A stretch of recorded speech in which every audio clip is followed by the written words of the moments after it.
있습니다. 요한복음 2장 1절부터 11절까지의 말씀입니다.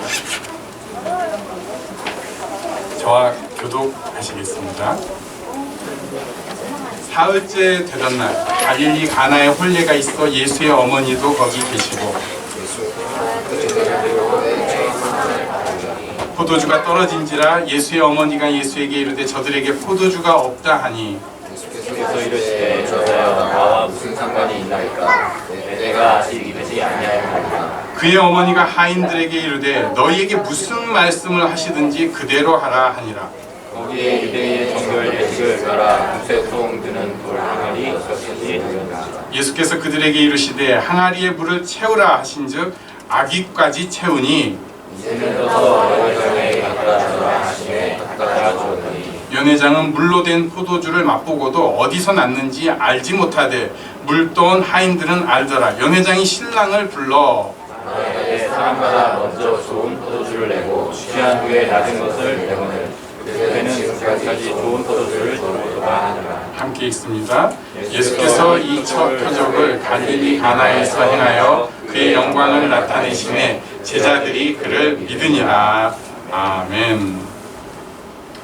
1절에 보니까 사흘째 되던 날 얘기합니다. 예수님께서 사역하고 그때부터 셋째 날로 추정을 하는 것이 맞습니다. 갈릴리 가나에 혼인잔치가 있었습니다. 이 혼인잔치, 이 결혼잔치는 그냥 잔치가 아니라 예수님의 어머니가, 그러니까 예수님이랑도 관계가 된 거죠. 예수님 어머니가 관계된 그런 결혼잔치였습니다. 그래서 2절에 보니까 예수님과 제자들도 이 결혼식에 청함을 받았습니다. 그런데 말도 안 되는 일이 생겼습니다. 이게 3절이에요. 같이 읽겠습니다. 시작. 포도주가 떨어진지라 예수의 어머니가 예수에게 이르되 저들에게 포도주가 없다 하니. 이 있을 수 없는 일이에요. 결혼식 때 혼인잔치 때 포도주가 떨어지는 것은 당시 사회에서는 그러니까 말이 안 되는 얘기입니다. 그래서 어떤 사람들은 이게 실제가 아니라 우화다 뭐 이렇게까지 얘기하는 사람이 있을 정도예요. 근데 이런 일들이 가끔 생기긴 합니다. 저는 이 정도는 아닌데 당황한 적이 있었어요. 전에 교회에서 그 체육대회를 하면서 이제 부페를 제가 부페라고 여기 썼더니 교정을 하더라고요. 뷔페라고 뷔페를 준비를 했어요. 그래가지고 괜찮은 대로 제가 책임지고 맛있는 걸로 하겠다고 해가지고 비싸지도 않고 맛있게 준비를 잘 했는데 문제는 우리 교인들이 밥을 너무 많이 드시는 거예요. 반찬은 많아요. 근데 밥을 너무 많이 드시는 거예요.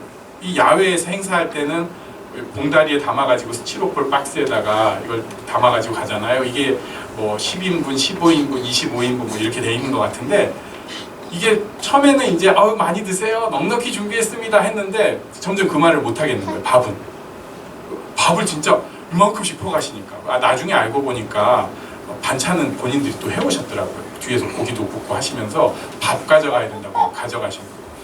밥이 모자라는 거예요. 한 지금 교인은 반 정도 퍼간 것 같은데 밥은 이미 3분의 2가 없어졌어요. 그러니까 저도 머리털이 서기 시작했고 거기다가 그 뷔페 책임자가 와서 누군가가 하고 있었는데 그분이 완전히 당황하더라고요. 그분이 저보다 더 당황했어요. 그래가지고 막 하더니 그래도 이런 적이 있나 봐요. 바로 사라져가지고 근처에 있는 제일 가까운 식당에 가가지고 거기서 25인분인가 밥을 제가 정확하게 모르겠어요. 아무튼 이렇게 하나를 바로 공수를 해왔는데 우리가 그때 밥이 딱 떨어지는 순간이어가지고 떨어질 때 그분 들어오시고 밥 넣고 그래가지고 살아났어요. 이게 별거 아닌 것 같은데도 그때 있던 사람들은 막 피가 말라요. 그런데 포도주가 이 잔치에 아예 없다는 것은 진짜 있을 수 없는 상황입니다. 이래서는 안 되는 거예요. 예수 믿는 사람은 있을 수 없는 일이 일어났을 때, 말도 안 되는 일이 일어났을 때 조금 더 영적인 경각심을 높일 필요가 있습니다. 여기에 하나님의 뜻이 있거든요. 인생에 말들이 안 되는 일이 일어나요. 그런데 그게 그냥 일어난 게 아니라 여기에는 하나님께서 뭔가를 하신다라는 믿음을 가지고 보면 반드시 무슨 일이 있습니다. 네. 오늘도 그런 일이 일어났습니다. 예수님의 어머니 마리아가 이 상황에서 저들에게 포도주가 없다고 예수님에게 알려주셨어요. 그랬더니 4절 우리 같이 읽습니다. 예수님의 말씀 시작. 예수께서 이르시되 여자여 나와 무슨 상관이 있나이까? 내 때가 아직 이르지 아니하였나이다. 예수님 말씀이 여자여 이러는 거예요. 그래서 이것을 굉장히 어머니로서가 아니라 객관적인 이런 식으로 막 얘기하시려는 분들이 있는데 그렇지가 않고요.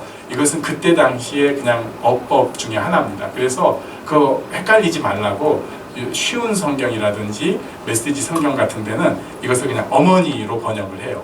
여자여 하니까 이게 자꾸 이상하게 생각을 하니까. 이건 우리도 충분히 이해할 수 있는 게 제가 어제는 아니구나. 지난 주간에도 수영장 가서 들었는데 어떤 여자 회원한테 강사께서 그러더라고요. 어머님! 우리 자주 듣는 얘기인데 그러면 그 사람 엄마가 아니잖아요.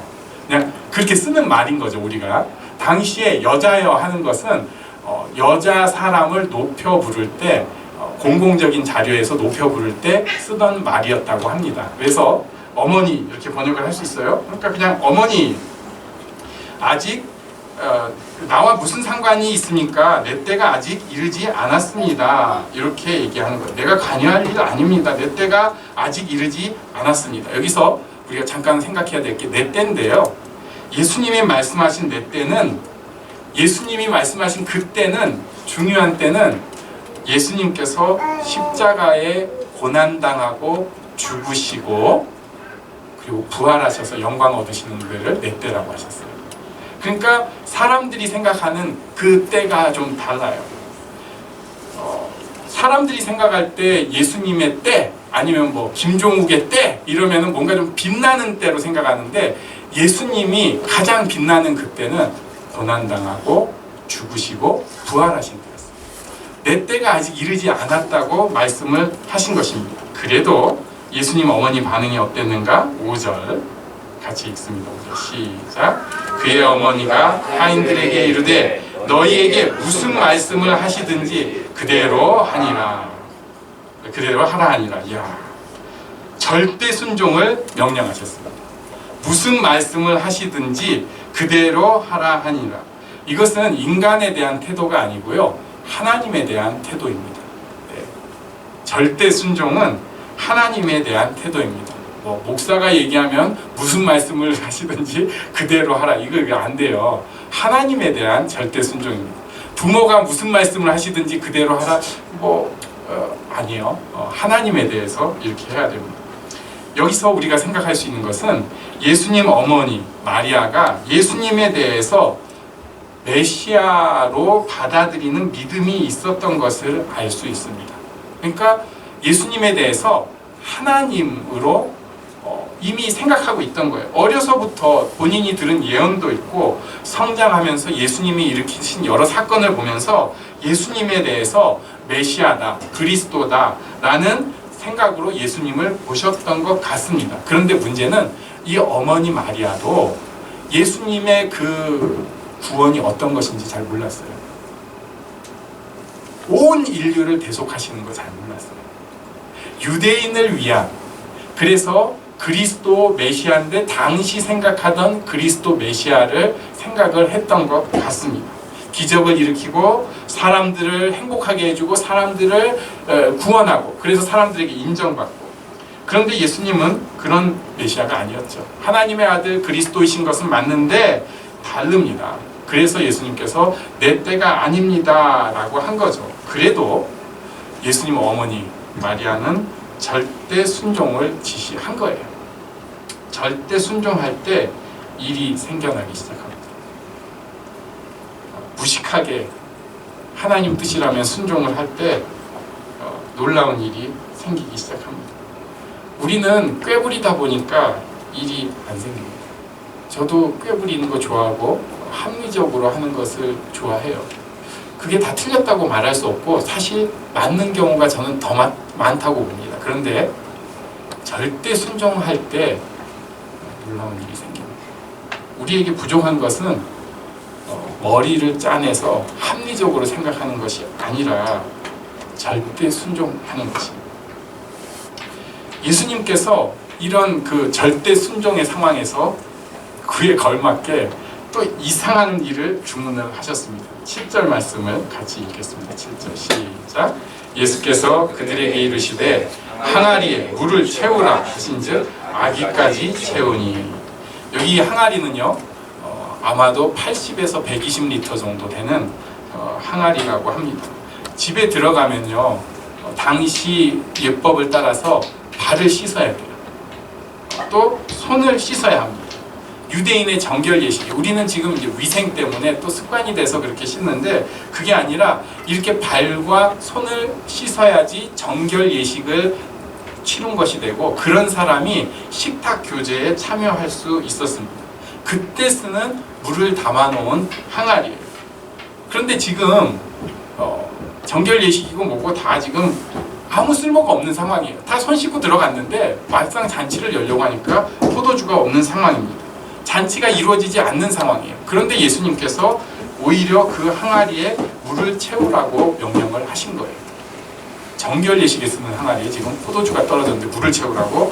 종들은 들은 바가 있으니까 그대로 했습니다. 절대 순종을 했습니다. 이해는 안 되는데 순종했어요. 그랬더니 더한 일을 명령하셨습니다. 8절 시작. 이제는 떠서 연회장에게 갖다 주라 하심에 갖다 주었다. 저한테 누가 명령을 하면요 저 물 부을 수 있어요. 물 부으라니까. 저 종이잖아요. 그런데 그걸 떠서 연회장에게 갖다 주래요. 여기서 좀 문제가 있어요. 이걸 갖다 주라고 갖다 준 사람들도 대단하지 않습니까? 근데 사실은 대단하다기보다 이 사람들은 종이었기 때문에 시키는 대로 하는 것이 종입니다. 우리가 예수를 주라고 부르고 하나님을 주 아버지 하나님이라고 부른다면 나는 종이라고 고백하는 것이고, 그러면은 시키는 대로 해야 돼요. 절대 순종하는 것입니다. 맨날 꾀부리고 토달고 뻑하면 투정하고 삐지고, 이거는 저는 입만 종이라고 부르는 사람이지 사실은 종이 아니라고 하는 것이에요. 여기 종들은 진짜 종 역할을 했어요. 그랬더니 어떻게 됐는가? 9절을 보겠습니다. 9절 시작. 연회장은 물로 된 포도주를 맛보고도 어디서 났는지 알지 못하되 물도온 하인들은 알더라. 연회장이 신랑을 불러. 이야. 전체 연회 책임자가 놀랬어요. 포도주 맛이 너무나 좋다 보니까 그래서 10절에 얘기를 했습니다. 말하되 사람마다 먼저 좋은 포도주를 내고 취한 후에 낮은 것을 내거든 그대는 지금까지 좋은 포도주를 두었도다 하니라. 몰랐다는 거예요. 끝까지. 이게 기적의 포도주인지 몰랐어요. 이 이야기는 아는 사람만 아는, 그 자리에 있는 연회 전체 책임자도 모르고 신랑도 아마도 모르고 거기 참여한 사람들도 모르고 뒤에서 순종했던 종, 그 다음에 그것을 부탁했던 마리아, 그리고 제자들만 안 대단하고 놀라운 이야기입니다. 여기서 우리가 먼저 잔치에 대해서 한 가지 생각을 해볼 필요가 있습니다.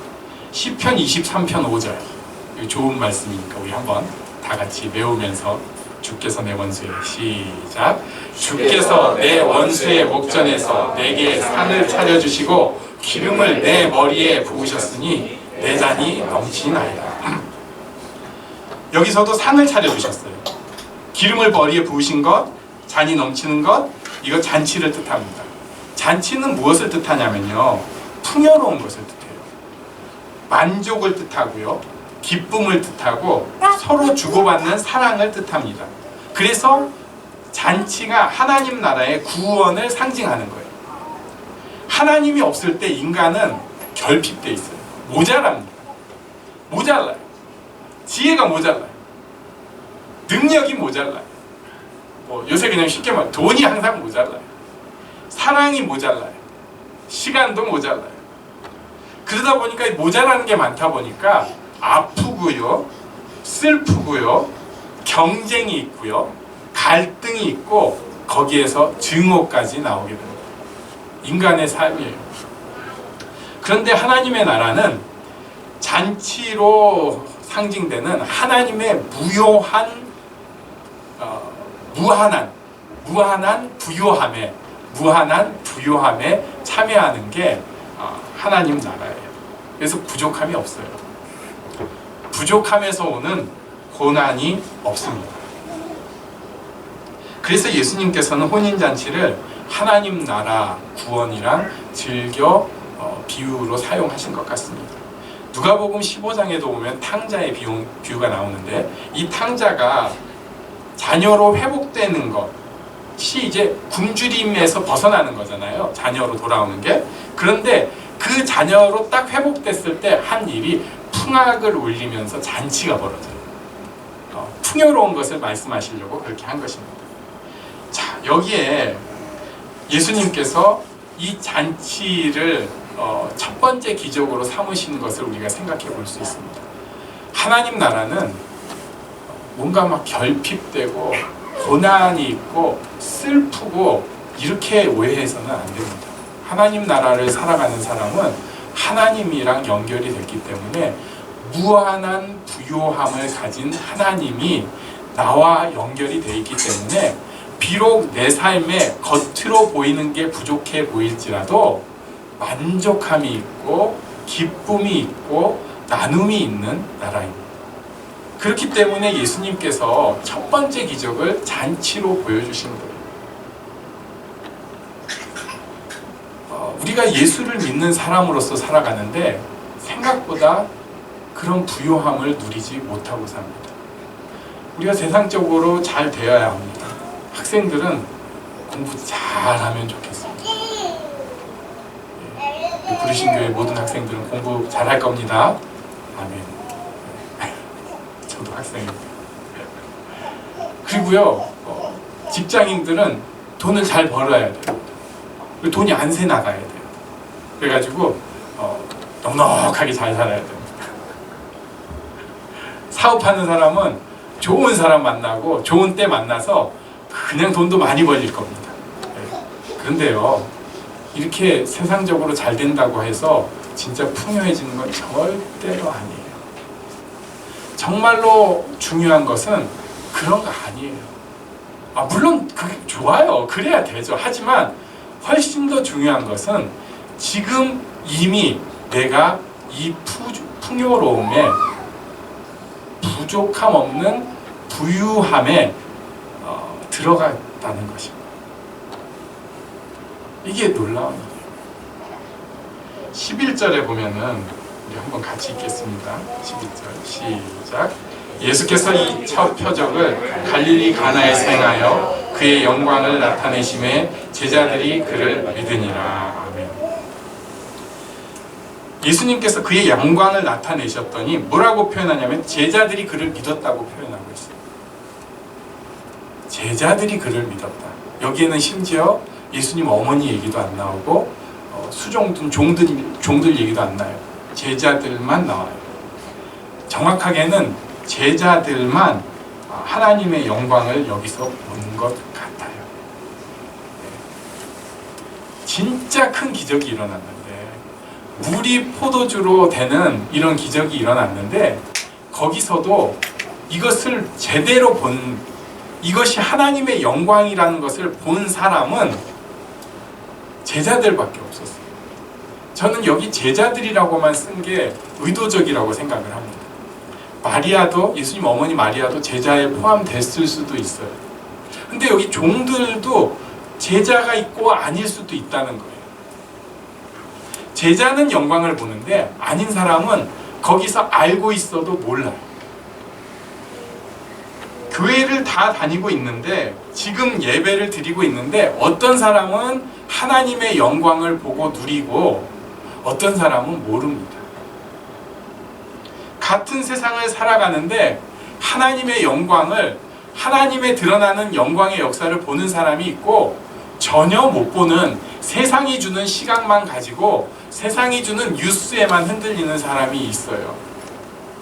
자기 삶을 보면서 계속 내 삶에 하나님의 영광이 전혀 없다고 생각하는 사람이 있고, 똑같은 고난과 고통이 있는데 내 삶을 보면서, 나를 보면서 여기 하나님의 영광이 있다고 보는 사람이 있습니다. 제자들은 봤어요. 엄청난 차이입니다. 세상 사람들은 이런 거 전혀 상관이 없어요. 일반적으로 교회에서도 이런 거 상관이 없어요. 우리도 교회에서 이렇게 얘기합니다. 누가 아파트 몇 평 샀다면 눈에 확 띄잖아요. 누가 차 무슨 차 샀다면 확 띄잖아요. 누가 취직 어떻게 했다고 하면 확 띄어요. 학교 어디 갔다고 하면 아 좋겠다. 그런데 그 사람이 진짜 하나님의 영광을 지금 봤는가, 내 삶 속에서 하나님의 영광을 지금 보았는가, 오늘 예배 가운데 하나님의 영광을 누렸는가, 이런 것은 보이지가 않아요. 그러다 보니까 중요하게 생각하지 않는데 제일 중요한 것입니다. 우리가 세상에서 잘 되는 것보다 가장 우선적이고 중요한 것은 내 삶 가운데, 우리의 삶 가운데, 그리고 이 지금 현실의 삶 가운데 하나님의 영광이 드러나는 것을 보는 거예요. 보는 사람은 달라요. 못 보는 사람하고 달라요. 보는 사람은 풍요로워집니다. 보는 사람은 하나님의 편 잡고 갈 수 있는 힘이 생겨요. 보는 사람은 똑같이 이 땅을 힘들게 걸어가는데 그게 그렇게 힘들게만 느껴지는 게 아니라 의미 있는 길로 걸어갈 수 있어요. 저는 우리가 이 복을 꼭 누리고 살면 좋겠습니다. 옛날에 한때는 그 영광을 누렸는데 많은 것이 그것을 블러킹 해버렸어요. 또 우린 그럼 거기에 또 다 막혀요. 언젠가 한 번은 하나님의 그 영광에 대해서 이렇게 맛을 조금 봤는데 이게 막혀버렸어요. 내 현실의 어려움일 수도 있고 내 한계일 수도 있어요. 그리고 내가 또 어떤 일을 꼭 해야 되는 그 책임감일 수도 있어요. 어떨 때는 그래서는 안 되는데 하나님한테 삐져가지고 그럴 수도 있어요. 영광이 사라집니다.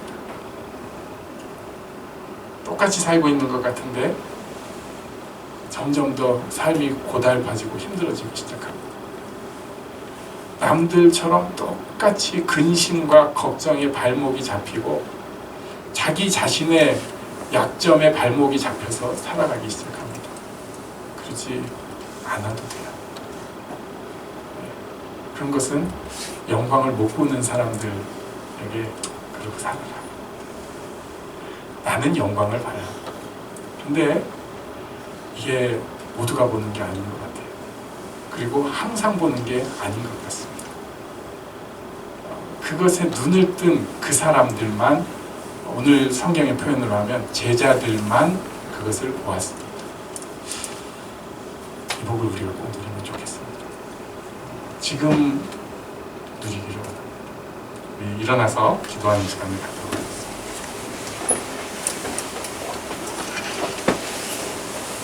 우리 어둠을 비추시는 그 빛 앞에 나아가기를 원합니다. 그리고 그 영광의 빛을 우리가 보기를 원합니다. 이 땅에서도 그 빛이 드러나는 삶을 살기를 원합니다. 함께 기도하는 시간 갖겠습니다.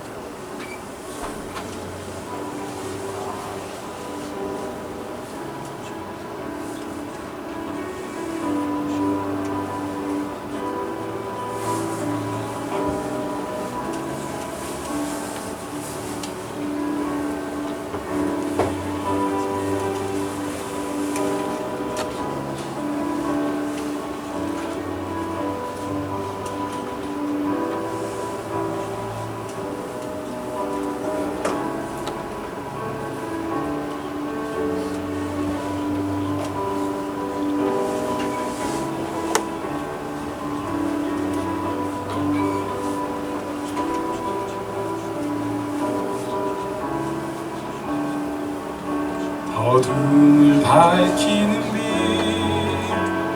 온 세상을 비추는 빛, 산 위의 마을이 숨기지 못하네. 어둠을 밝히는 빛, 온 세상을 비추는 빛, 산 위의 마을이 숨기지 못하네. 나를 세상의 빛으로 부르신 주님 비추소서. 나도 주님의 빛을 비추리라. 나를 세상의 빛으로 부르신 주님 비추소서. 나도 주님의 빛을 비추리라.